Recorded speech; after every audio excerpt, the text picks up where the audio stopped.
Hey, what's going on? It's the MMA podcast. Thanks for tuning in. Returning from an extended break, but happy December. We're back, joined by Sweet Pappy Jones. Pat, what's up, brother? Oh, Big Jake, we are maxing out. It's Uh, a beautiful SoCal December out here. Just man, we're recovering from this sweet doubleheader we had this weekend. Some great UFC action to talk about on our December return podcast, brother. yeah, man, we had a couple of cards this weekend. Not to mention, we'll save our boxing rant for later. But we had a Friday card and a Saturday card. The Friday card coming from the Pearl at the Palms, Las Vegas, Nevada. The Ultimate Fighter 28 finale, the heavy hitters finale. We won't see the coaches square off for a little while, Robert Whitaker and Kelvin Gastelum. But we did see a lot of action with Macy Chiasson and Juan Espino Diepa coming through with submission victories, earning themselves tough championships. We saw Kamaru Usman win a boring yet very one-sided decision against Rafael dos Anjos. Which, speaking of that guy, he either looks like a world beater or he's just getting his ass pounded by a wrestler. Goes down, like I said, very one-sided fashion against Usman, the up-and-coming welterweight. What else happened? Pedro Munoz defeats Brian Caraway via first round TKO. Other first round winners include Joseph Benavidez, Maurice Green, Roosevelt Roberts. I love that name, by the way. And of course, Tim the Dirty Bird Means getting a first round finish over Ricky Rainey. Performance of the night bonuses going to Usman Dieba Benavidez and my boy Roosevelt Roberts. Pat, what did you make of that Friday night card that kind of primed us up for the weekend? Jake, I thought it was a fantastic start to the weekend. Really, the Ultimate Fighter finale cards, in my opinion, can really be either hit or miss. Sometimes they can make for some fun matchups. Sometimes the inexperience can be a little aggravating, but this was just fantastic from start to finish. I mean, the early preliminary card on UFC Fight Pass started off with three straight finishes. Five of the first six fights were finishes. Raoni Barcelos getting the submission over Chris Gutierrez. Of course, MMA podcast favorite Tim Means getting the TKO over Ricky Rainey, looking real good. Prospect Roosevelt Roberts looking great, coming in, getting the sub over Daryl Horcher. Nice little guillotine. It was some fantastic action. Joseph Benavidez doing some serious work, rebounding from a defeat against Sergio Pettis, getting the first round TKO over Alex Perez. Aguilar and Rick Glenn, man, their fight. Rick Glenn missed weight in that one, if I recall, was about 3 pounds, 2.5, 3 pounds overweight. But the fight still went on, and they put on a fantastic performance. Great scrap there. Kevin Aguilar defeating Glenn by a unanimous 30-27 decisions. Antonina Shevchenko, Valentina Shevchenko's sister, getting the victory over Ji Young Kim.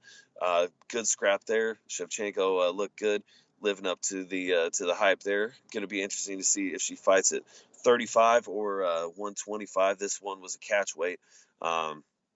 Edmund Shabazian versus Darren Stewart. Great scrap there. Darren Stewart came on strong, almost got the finish late, but couldn't get it. Edmund ends up getting the split decision victory. Fantastic. Munoz defeating Brian Caraway. Solid scrap. The young Punisher, super tough guy. I mean, his only losses in the UFC: split decision to John Dodson, split decision to Jimmy Rivera, and a unanimous decision loss at UFC 170 to Rafael Assunção in what was his UFC debut. Very tough debut there, but Pedro Munoz looking good as of late. Very strong performance there, and then Chiesa and Juan Espino becoming the Ultimate Fighter winners. Some good performances, both earning submissions. Chiesa in the second round, Espino in the first. Espino making Frazier look like a straight bum in that fight. Macy Chiesa, some big pressure on Pandy Kinzad. Really dominated the second round, working her way to get that choke. And Kamaru Usman definitely dominating over Rafael Dos Anjos. It was a competitive fight, but Usman, man, he just has the size advantage. Super strong, great grappling base. I mean, he's a super mixed martial artist. He's really putting everything together. Um, dominated Rafael dos Anjos very soundly in the main event there. Good card all the way around, I thought. Usman now 14-1. Big wins on his record, especially now Damian Maia, Rafael dos Anjos, some big one-sided decisions. Probably looking to move up. We got Woodley versus Covington, a match between Lawler and Askren. We'll talk about in a little bit, but it will be interesting to see who they line up against Kamaru next. So we had that on Friday night. Then on Saturday night, coming from Adelaide, Australia, a big card for the Australians, and it was not a good night for the Aussies. Tai Tuivasa, Tyson Pedro, Mark Hunt, Jake Matthews, Ben Nguyen, all hometown fighters, all taking L's. Most of which those L's being by finish, TKO or submission. Big finishes via TKO by Junior Dos Santos and Shogun Rua in the second and third rounds, respectively. Justin Willis getting a decision win over Mark Hunt. Jake Matthews going down to Anthony Martin via anaconda choke in the third round. Yeah, like I mentioned, not a very good night for the Aussies. The up and comer Sadiq Youssef getting a big first round TKO finish. He really put his name on the map with some electric fighting.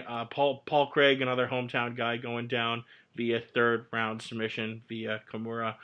Um, yeah, Pat, before we go on to the news and all that, what did you make of this UFC fight night? I guess, 142, which was not a very good night for the hometown fighters.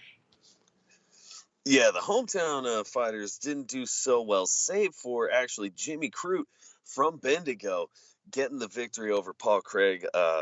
So we did have one hometown victor there, at least do good with that late Kimura, which was a very nice finish, by the way. Really cranked on it. Paul Craig, both of those guys were pretty exhausted going in that third round. Crute forced that tap, and Paul Craig could only muster one tap before they waved it off. But yeah, this card did not start off quite as fast as the previous night's card. The tough finale had 6 straight decisions before we got our first finish, which was the aforementioned Crute versus Craig matchup there. Some good fights, definitely. Damir Ismagulov getting the victory over Alex Gorgies. Christos Giagos getting the victory over Mizuto Hirota. Kai Kara-France defeating Elias Garcia. Keita Nakamura defeating Salim Tuari. Wilson Hayes defeating Ben Nguyen. Alexei Kunchenko defeating the returning Yushin Okami. Been a long time since we've seen him in the UFC. Not the best return for him, but yeah, some good fights. But overall, just sometimes when you get on that decision streak, it can get to be a little much. But the main card definitely picked up. Jake, as you mentioned, Sadiq Youssef really making a name for himself in his debut, defeating Suman Mokhtarian in the first round with big TKO there. Anthony Martin, good old Tony Martin, defeating Jake Matthews with a beautiful anaconda choke, put Matthews to sleep there in the third round. Tony looks like he's on a good little run himself. Only decision of the main card, Justin Willis defeated Mark Hunt. And man, Willis was just popping Mark Hunt with that jab. Really yeah, hitting him with everything, actually. Had some good lefts, a lot of good straight lefts. Just was tagging him all night. Great movement. Hunt had a couple shots here and there, but as the fight went on, I'd say about the second round, you could tell Mark Hunt, he was just he was over it. He was checked out. Tyson Pedro versus Shogun Rua, though, fantastic scrap. Old Hua had him picked to win. Didn't know he was a plus 400 underdog. The one time I'm sleeping on the lines on these cards, and yeah, Shogun Hua, he took some big damage in the first round. Almost got finished there, but ultimately ended up coming back. He weathered the storm and got the finish. And it was a fantastic come from behind victory there for Shogun. And Dos Santos, just a classic performance. Got the TKO over Tai Tuivasa in the second round. First round started out competitive enough, but Dos Santos was just too much for Tuivasa, and it was a fantastic showing. But yeah, overall, started out a little slow, but the main card definitely made up for it, I thought.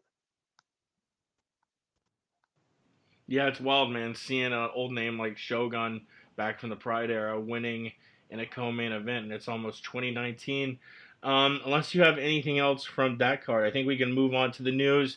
A lot of fight announcements, I guess, and we'll lead off with UFC Canada officially announcing Ben Askren's first opponent for his UFC debut at UFC 233, and that will be against Robbie Lawler, which is an interesting matchup. It's a, my first thought, and probably the first thought of a lot of people, is this is a winnable fight for Ben. This is a guy in Ben Askren who's known to have a lot of wrestling prowess. He might now be the best wrestler in the UFC. I'm sure a lot of folks in Russia would disagree with that. But, Askren, definitely top flight wrestling talent, taking on a guy in Lawler who has shown in the past that it's very, very difficult to beat him, and one of the few avenues to do so is via wrestling. He's absolutely electric standing up, and not to say necessarily he does not have good takedown defense or can't work off the ground. But if you look at his losses, a lot of those have come to wrestlers who have been able to control where the fight takes place, and have been able to neutralize his Terminator-like striking. Um, and Lawler is one of the last people I ever want to sleep on, and I'm almost cautious to ever pick against him, just because even though he's not got the belt around his waist, I think he could challenge the current champion or any champion going back the last few years. He is one of the best, and I wouldn't count him out of anything. But like I said, this is stylistically a fight that I think favors Askren.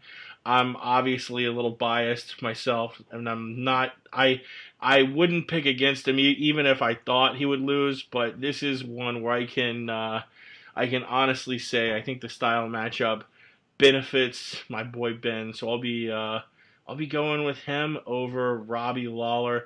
What comes next is unknown. His teammate, and I guess Ben is Tyron's wrestling coach as well. Both men have said they are refusing to fight each other. So this fight, for now, might seem like a lost cause as far as Ben, taking a big fight at 170 and refusing to fight the champion.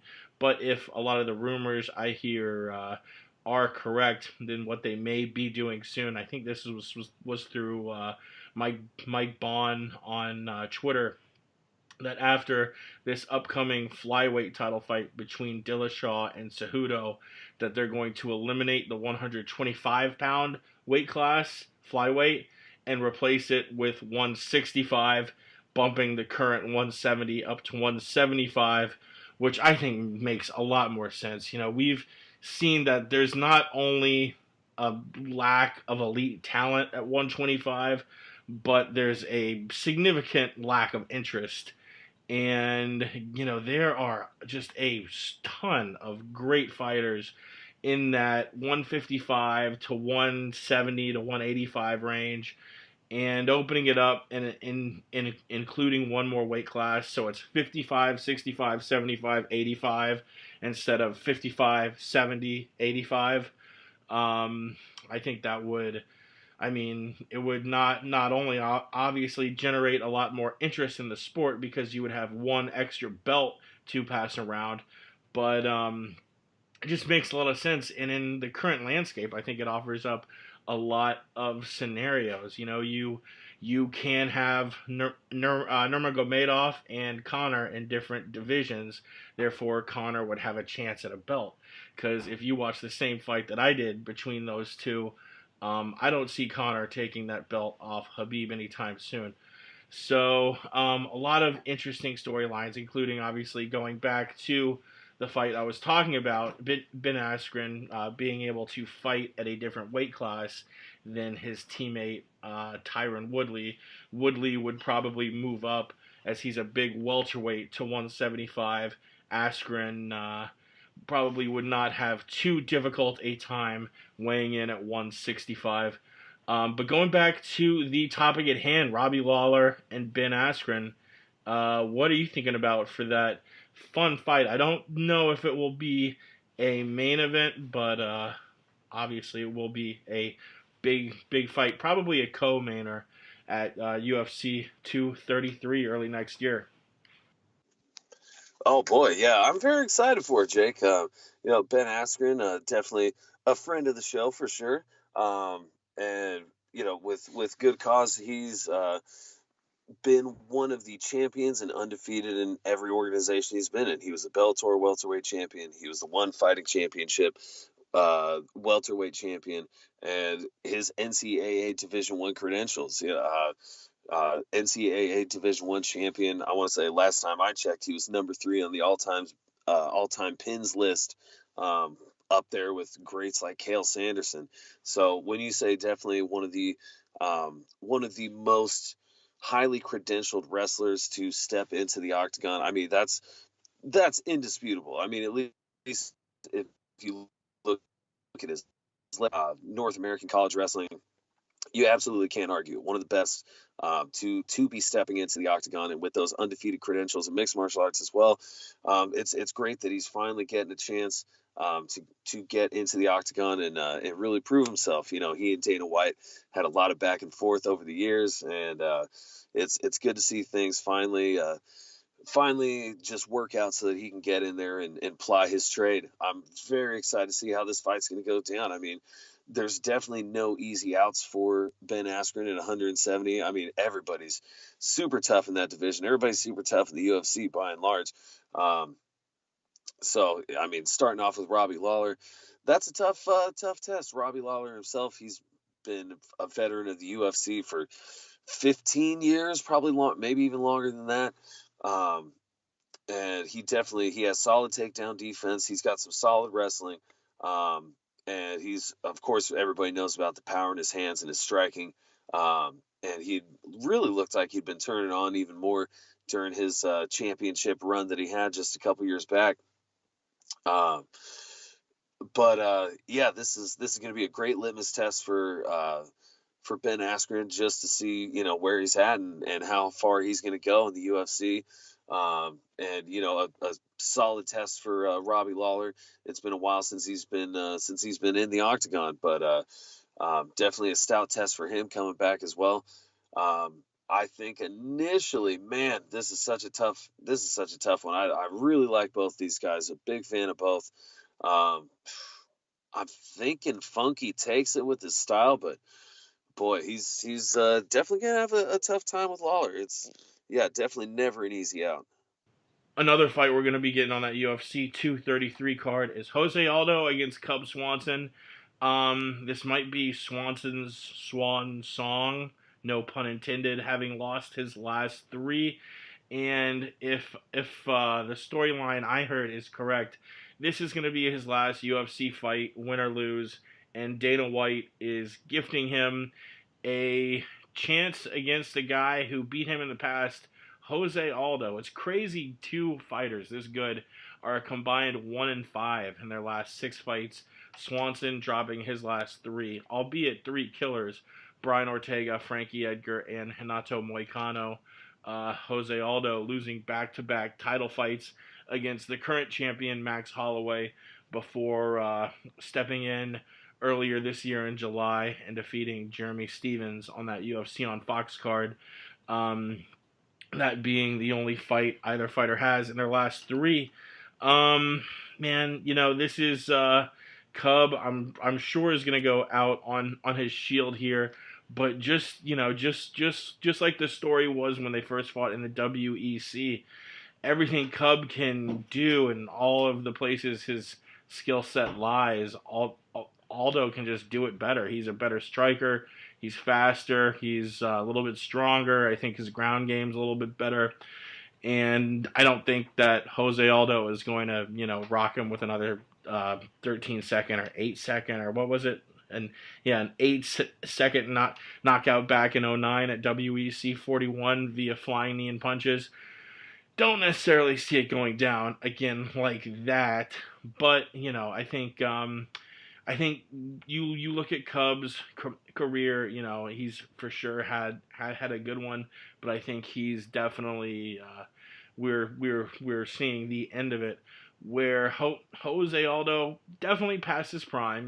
For sure took those two back-to-back losses against Max Holloway with a lot of pride, but Max, I don't think is going to be able to fight at 45 forever. He's of all the current champions of their weight, I think Max has the most difficulty making 45 than any other champion does making their weight. Unless you want to count Cormier at 205, but he's going to be dropping that belt soon. And I don't know, call me crazy, but Aldo is one of the best pound for pound of all time. I think he might have another title run in him. I think that would be pretty exciting. And yes, he lost to Max, but he looked impressive against Jeremy Stevens. I don't think we've seen that much of a drop off in the former champ. So pretty easily in this one, I think I'm going with Jose Aldo. Pat, what do you make of Cub versus Aldo Dose?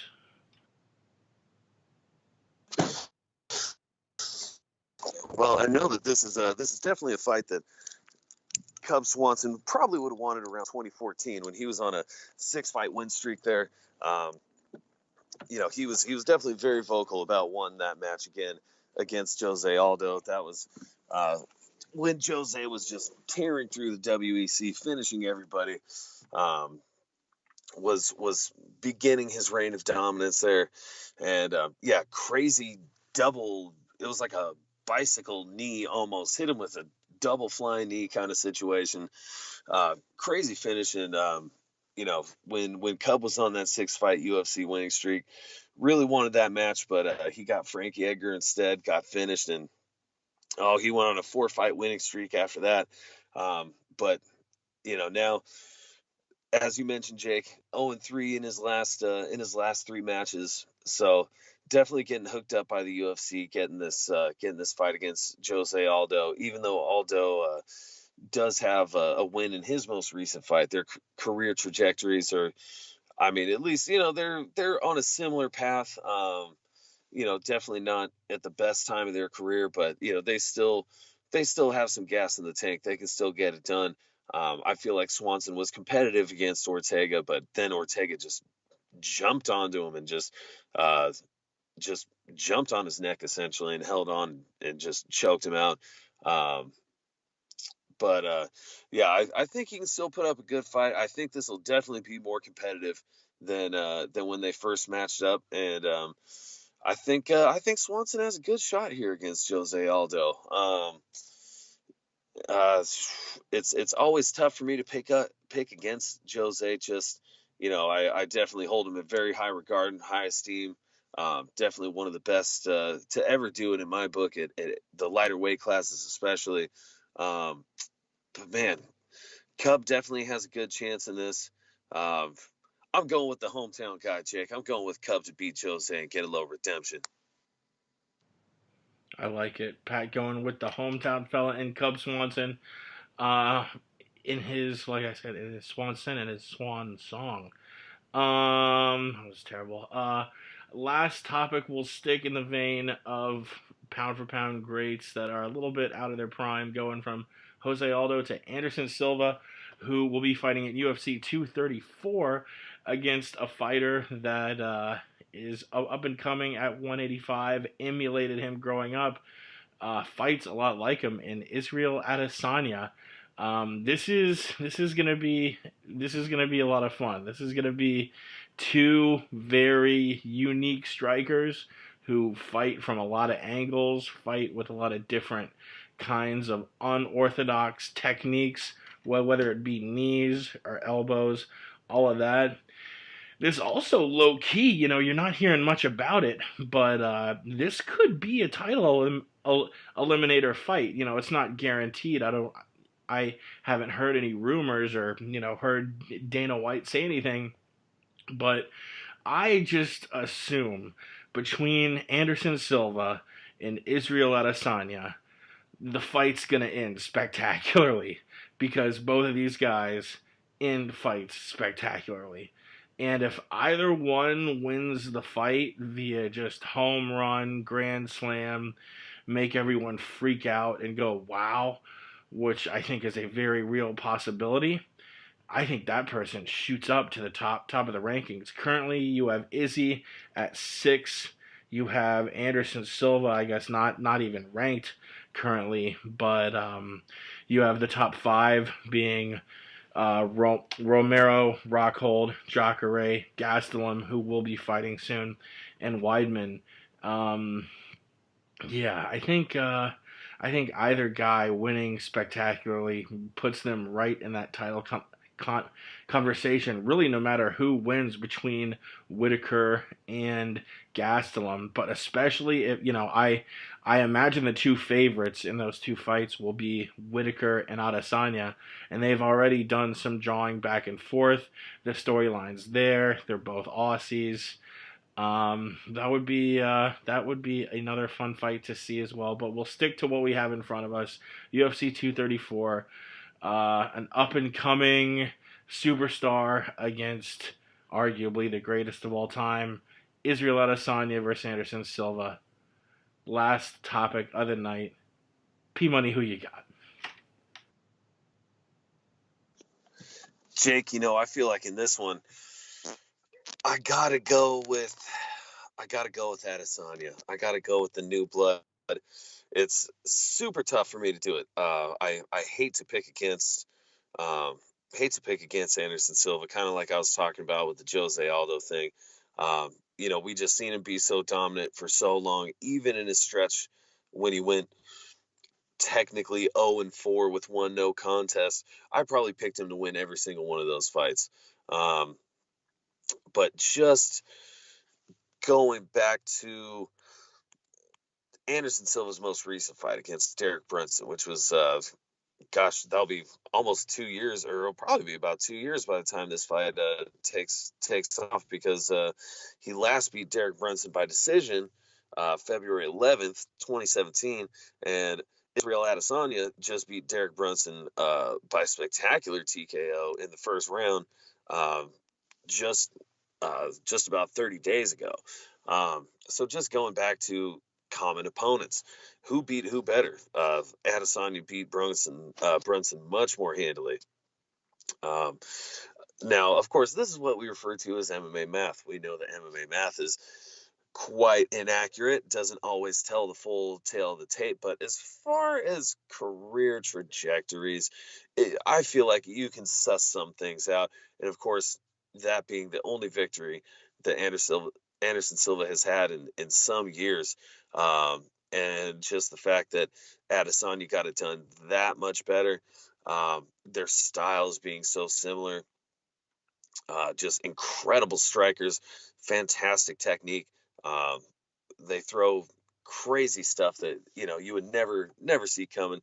Um, it's going to be a great showdown. I could easily see either one of these guys winning. They're both just so phenomenal.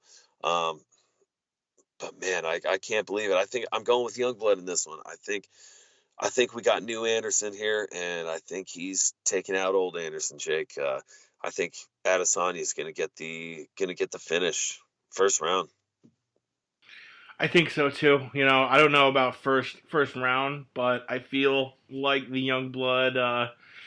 They call it a passing of the torch, a changing of the guard for a reason. One of them is coming into the spotlight, the other one leaving, and I feel like it will it will symbolize that in more ways than one. I don't know about first round. I feel like this is a fight where both guys, Izzy kind of taking a page out of Anderson's book as far as taking that first round to really do more information collecting and analyzing and figuring out what happens when I feint this way, I feint that way, I step to the left, I step to the right.